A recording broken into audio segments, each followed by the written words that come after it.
Well, hello once again, DirtFish Rally friends. It's the end of day 2 here at the Monte Carlo Rally. And David Evans, you know, we didn't see perhaps quite as much snow and ice today as we thought we might see. But this morning, a fair bit of mud though, didn't we, Colin? We did. It was in places reminiscent of Wales Rally GB at times. It looked strange out there, didn't it? We didn't really see the weather, but there was plenty of drama to keep us entertained today, David. And it really all kicked off this morning, didn't it? It did, yeah, with the difficult tyre choice for Hyundai to take the 3 studded tyres and the 3 super softs, and yeah, you know, Toyota pretty much a fault this morning, and then this afternoon it all was a little bit turned on its head, wasn't it? Well, I'll tell you what we're going to do for you, folks. We'll give you a quick rundown of the top 10. Remember, coming out of the lunchtime service, it was a Toyota 1, 2, 3, and Ogier had a very decent lead of around about 16 seconds. That all turned on its head. Let's tell you where we stand at the end of stage 7 of the Monte Carlo Rally, end of day 2. It is Elfyn Evans who leads the way. 7.4 seconds his lead over it has to be said, a charging Sebastian Ogier in the final stage. Tanak separates the Hyundais. He's up to 3rd place, 25.3 seconds off of the lead. Calirovan Pera, 4th place. He picked up a 10-second penalty earlier on. He is 53.1 seconds off the lead, 27.8 off that podium position that Tanak holds. In 5th place, Thierry Neuville. Difficult day for him, 1 minute 34 behind our rally leader Elfyn Evans. In 6th, it's Danny Sordo. 7th, the first of our rally 2 cars, Andreas Mikkelsen. 8th is Katsuta-san. 9th, Adrian Formeau. And rounding out the top 10 is Gus Greensmith. So, David, as I mentioned there, Ogier had a good lead coming out of service and going into stage 6. He had a little bit of a mare in stage 6, didn't he? Talk us through what happened there. It was a puncture, wasn't it? The car dropped off the curb, and we don't know, maybe it cut the inside of the tyre or something, and he's lost the tyre, and there was a spin. As well. Small off. It was all rather messy, wasn't it? It was, and yeah, it was one of those stages, though, isn't it? You know, the grip level was, I think on that one, the grip level was changing more. Then it looked more consistent rain and more consistent mud in the second of the 2. So yeah, there was still, it's fair to say, there was still a little bit of icy slush towards the top of the col on that opening stage. Yeah, but it was just a difficult stage. It was a typical. You wouldn't really say it was a typical Monte stage. I don't think those 2 haven't really been typical Monte stages because you don't normally get so much rain and so much mud. But yeah, second time through, there's been a lot of cutting, and yeah, the tyre, he said that I can't even remember. He said he didn't take a line or anything. Which wheel was it? I can't remember which wheel it was, but he didn't take a line. He punctured, and he was slightly bewildered by the puncture. Now, having gone into that stage, sorry to stop you. Right. I came close, but I didn't. Kept the hand away. Went into the stage with a 16-second lead. Found himself at the end of that stage, almost 30 seconds off the lead. And on top of that, you had a situation where he had to put a single studded tyre on the car. You feared for him going into stage 7. You thought, oof, he could lose a lot of time in here. Yeah. But perhaps the stage of the rally so far, stage 7 from Ogier, he blew everyone away and did what he's done so many times on this rally before, just from a situation that looked difficult. I almost said impossible. It certainly wasn't impossible. No. A difficult situation, one stage later, bang, he's right back in. I would. How can anybody ever be surprised at what Sebastian Ogier can do? Because, we see this time and again. Cast your mind back to Turkey, that, when he repaired the Fiesta on, I can't remember which stage it was, the very next stage he was quickest. It was astonishing. With the suspension and the steering held together with a ratchet strap or something. It's what he can do. So, taking one studded tyre on the left rear of the car, it's not really an issue for him. Particularly in a stage like that where there is so much mud around. And like you say, at times it was a gravel rally. So, yeah, it was a sensational. And psychologically, I think that's when Ogier is at his best, is when he's fighting back. He's really pushing against the odds. And he said before this event, we talked a lot about Monte Carlo, and he said, it is a difficult rally. He said, but it's when it gets difficult that you have to be at your best, and that's when the best come to the top, and the cream rises, doesn't it? And that's exactly what he's done. 7 times world champion, potentially his final year. He has hinted at perhaps the odd appearance. He hasn't lost anything. It's not, the age, fatherhood. No. It hasn't blunted really. No, but with Monte, you don't. Sorry to interrupt, Col, but with Monte, I step aside for you, David. It's not an interruption. I happily step aside. It's different. If you look at a rally like Finland, you do lose your edge because it's about the balls, isn't it? It's about the bravery, and it's about the young guns going out there.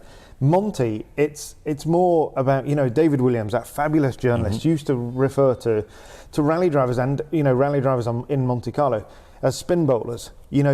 A spin bowler will understand the way the wicket sits and the way the wicket's moving. Right now, I am going to interrupt him. I apologise to all of our listeners and viewers who don't understand what he's talking about. He's talking about cricket. It's a strange game. Everybody understands about spin bowling. No, they don't. You need real experience. You speak to our American cousins about spin bowling, and they will look at you as if you're coming from Mars. Maybe a spin pitcher. Spin pitcher. Yes. But it's true. As you grow older as a spin bowler, you get more experience, and you can understand when the wicket's kind of dusted up on the leg side or whatever. You're going to put the ball there, and it's going to move. That's what a rally driver in Monte's like. Ogier's seen those conditions. He understands the conditions. Yes. He knows. What was the question again? I get what you're saying. Was it a cricket-related question? No. I get exactly what you're saying. It's I asked whether what I said was he hasn't blunted his edge, hasn't blunted at all. No, exactly. And you rightly pointed out that Monte's an event where it doesn't really matter. Yeah. It's about coming back with the experience and using all of those years of experience, and he's done that beautifully today. So interesting. Back to cricket. No. The only thing that's good about cricket are the teas and the sandwiches. Nothing else good about it. David, we had a discussion over our... What did we have for lunch? We had a steak and something sliced. We had a cheese and onion pasty. We had donuts. You had the sandwich. Yeah, I didn't have the donuts. You had the donuts. Lunch, just a very small lunch. And there was quite a big accident down here with the steak and onion slice. We had a discussion about Elfyn Evans, who... At that point, after stage 6, had a pretty decent lead, and we were saying, there's not an awful lot of kilometres left in this rally. Has he got enough of a lead to defend? And you said, defending leads, that's maybe not his strong point. Elfyn's not really changed what he's done all rally, though. He was in the lead. He has been solid. The others have made mistakes, have had unfortunate accidents, have made up a bit of time, lost a bit of time. Elfyn has been consistent, and I don't think we'll see anything change. But equally, I think it's a difficult position for Elfyn. We've seen him in this position before, where it's a 20-second difference, and it's like, it's not quite half a minute. It's not a minute, so it's not a lead that you can really defend. You've got to keep pushing, and particularly when these conditions bring these big time differences, don't they? Where a driver is willing to push a little bit harder and take a bit more of a gamble, you're going to win big or lose big. I don't think Elfyn will change at all his approach. He said at the end of stage 7, he said the car is still a little bit difficult to handle. He almost said the car doesn't feel great. He almost said that. He didn't. I think we've got a little bit of that Sunday last year syndrome, where the car is good, it's clearly good, but he doesn't 100% understand what it's going to do. He did talk a bit about aquaplaning. But also... Hold that thought. But also, Elfyn has matured massively, and last year he got a real shot of a championship. He now understands that, to take 18 points and maybe a few power stage points away from here is great. Great start. And do you risk that racing the bloke who's won it 7 times? 100% I don't think you do. No, I think you're absolutely right. Third place then, Tanak. Again, one of those drivers, as we said, if Elfyn has been consistent, and he has, in terms of where his times. Both Ogier and Tanak have been like that. Tanak went into the day leading this event. And I seemed to lose it all this morning. He's had a couple of decent stages. He's had one decent stage today. Again, there was the misting problem. He didn't. I don't think he's completely settled in to this event. He hasn't looked comfortable. He led at the end of yesterday, but in these really difficult conditions today, he hasn't looked like the man that is going to be up there challenging Ogier for me at all. But equally, none of his teammates have either. Oddly, we saw Danny Sordo put in a pretty good performance in that last stage, but as you said, the conditions were consistently wet. They weren't wet, dry. Okay, they were consistently wet, wetter, muddier. But you knew you had that sort of baseline lack of grip, and he could work with that. And yeah, I have to say, so far it has been a little bit disappointing from the Ogier package, because there have been issues with the car, that engine thing with the boost and what have you. So yeah, but he's not a million miles away. No, he's not. Now, at the end of the day, in the media zone, we caught up with some of our top drivers. Yeah, it looks like now we have a tight battle going into tomorrow. In fairness, Seb was better than us today, to be perfectly honest. He was much faster when the conditions got difficult. He was quite unlucky, I believe, but that's unfortunately the way it goes sometimes. We have to take advantage now and try to be there to fight with him tomorrow. I haven't been fully comfortable all day today, and I can see some of the time we've lost, but I'm just missing that last bit of feeling to push for them last few seconds when the conditions are difficult. Fortunately, a very smooth afternoon for us.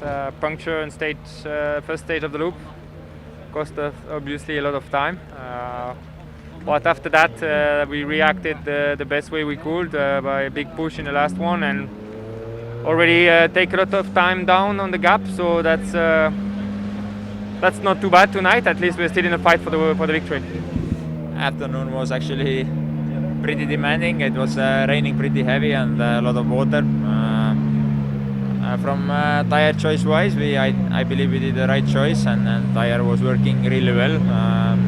Let's say, looking at the conditions, it was actually not so bad to drive. Still in places we need to find some performance, some specific places where we are losing quite a lot. So for the engineers, I believe there is quite a lot of work to do tonight to fix it, and to make sure we can stay in the fight tomorrow.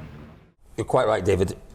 Not a million miles away at all. Not a million miles away at all. Now, we've covered our top WRC drivers. The one we haven't really mentioned, though, Thierry Neuville. We'll mention him quickly, because I don't know what to say about Neuville. Maybe after yesterday's couple of decent stages, we expected a bit much from him today, forgetting that he is in a very difficult situation with the change of co-driver. He is a long way off the lead. And remember, we are talking about last year's Monte Carlo winner. And he's 7 stages into the rally. He's 1 minute 35 off the lead. What do you think? Do we put that down to... He lost time with the tyres this morning. Undoubtedly, he got the tyres wrong. So, maybe there's half a minute there. But, this, as we've said time and again, this is a very complicated Monte Carlo rally with a lot of changes. In the last 2 stages, there would have been a lot of alterations to the notes in terms of braking areas and all of that stuff.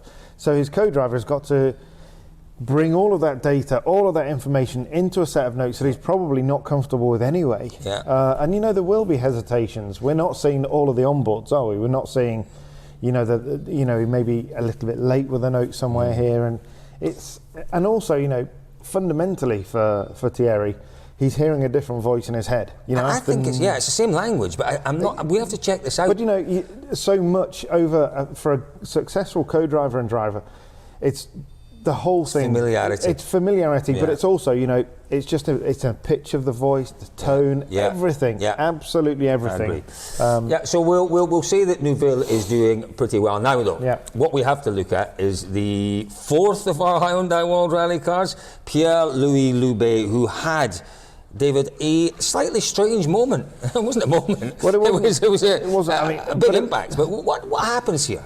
We've got the footage, but what happens here? Does he? I'd suggest that he potentially outbrakes himself. It's hard to see. Do you think there's a brake issue, perhaps? There could be. There was we saw a couple of corners earlier, didn't we? That he looked to struggle to get the car slowed down. So it would be quite surprising if there wasn't a brake issue to go off 2 or 3 corners later, outbraking yourself. But it's a really heavy impact. It's really heavy. They seemed both perfectly fine when they got out the car. I don't think it was a particularly heavy impact. Looked it from the onboards. For me, stick a left front corner on it and crack on in the morning. Yeah, we'll wait and see whether that's the case.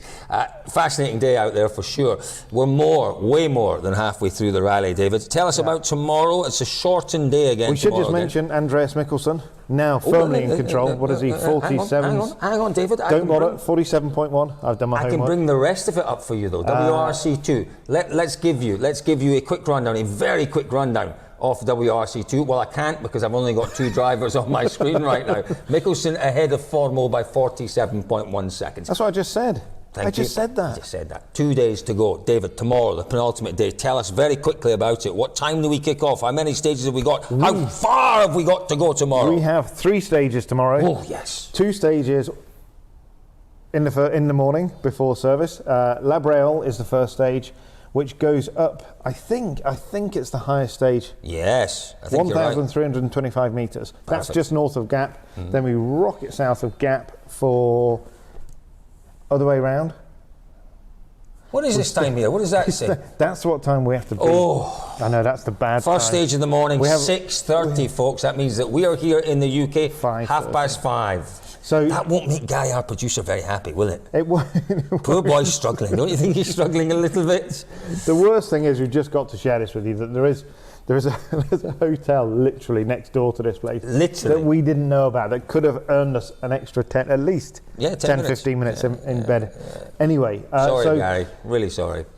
So there's 2 stages, service and another stage. And then it's obviously the long drive south down to Monte And Carlo. how many kilometres tomorrow, please, David? I prepped you about this. You're supposed to deliver all of this. 57 kilometres. And how many miles is that?